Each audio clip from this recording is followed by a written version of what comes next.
مگر پہلی درخواست جو 1 جولائی کو ڈیسائیڈ ہوئی تھی اس وقت سے لے کے اب تک 16 تاریخ تک جو گراؤنڈز مزید ڈیولپ ہوئے ہیں اس کی روشنی میں ہم نے دلائل دی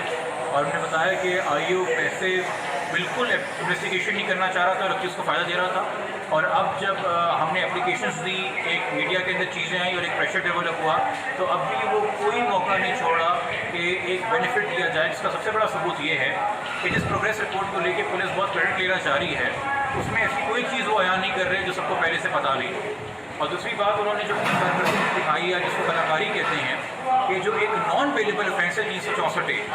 اس کو نکال کے ایک بیلیبل افینس 363 لگانے کی کوشش کی، تاکہ جب بیل لینے کے لیے ملزم آئے تو اس کو ایڈوانٹیج ملے، جبکہ جب تک آپ نے ملزم کو گرفتار ہی نہیں کیا، انٹیروگیشن ہی نہیں ہوئی، تو آپ کیسے سیکشن چینج کر سکتے ہیں؟ آپ کو تمام سیکشن میں تفتیش کرنی چاہیے کہ تمام دلائل جو ہم نے رکھے ہیں۔ اور جو ریمانڈ کے ٹائم کے اوپر آئی او کو چھوڑ دیا گیا،